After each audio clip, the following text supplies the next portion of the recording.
Good morning and welcome to today's lesson.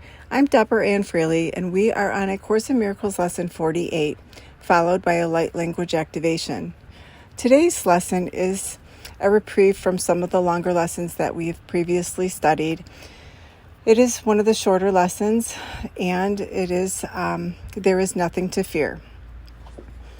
The idea for today simply states a fact. It is not a fact to those who believe in illusions, but illusions are not facts. In truth, there is nothing to fear. It is very easy to recognize this, but it is very difficult to recognize it for those who want illusions to be true. Today's practice periods will be very short, very simple, and very frequent.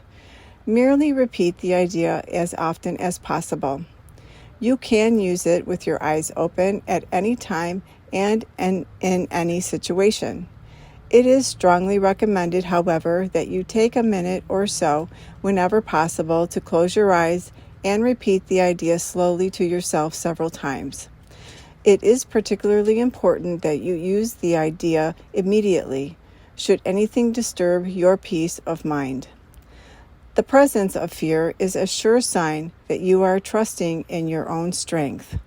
The awareness that there is nothing to fear shows that somewhere in your mind, though not necessarily in a place you recognize as yet, you have remembered God and let His strength take the place of your own weakness. The instant you are willing to do this, there is indeed nothing to fear.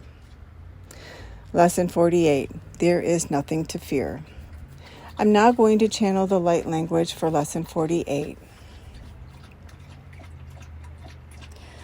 Atatakowa iti, atatakowa iti, hatatakowa ahati, katatakowa iti, tatakowa iti, hatakowa ata, ikowa hata, iti, tatakowa iti, ikowa hata, itawaka akawahata, ikowa iti, tatakowa hiti. Ikowa hiti okowa haha tikawa hiti. Okowa ikowa hikawa ikowa ikatatakowa iki. Ikowa hiti okowa hi. Thank you for joining us. Please like, share, and subscribe to allow others to benefit in the teachings. I would also like to just mention a couple of tips that I have used in some of the lessons such as this, where they're recommending that you do several short, frequent lessons, or what was the wording that they used? Let's see here. However, take a minute to repeat. Close your eyes. I can't find it, but I can't find it off the really quickly here, but I just want to, whenever they are recommending to do more frequent repeating of the lesson, what I have found helpful is that I set the timer on my phone for like every half hour to hour, and it just gives me a prompting, a reminder to, just to go back and do the lesson because you get busy throughout the day. So I find that very helpful.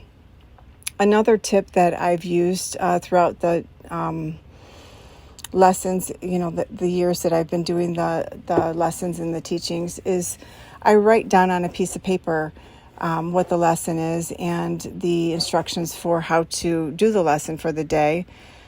So like if I'm driving to work, I have like a 40-minute drive. So, I can do my lesson while I'm driving, or on my way home, I can do the lesson during that, or during my lunch hour, or if I just take a break throughout the day. It's just a nice, simple reminder, because sometimes these lessons can be a little, the wording can be a little more difficult to remember. So it's just nice to have a little prompting and a little note. So those are just some quick tips that I thought maybe you'd find helpful. They're something that I've used throughout, and I found them to be helpful for my process and learning and getting through the lessons. So I hope that was helpful, and I will see you tomorrow. Namaste.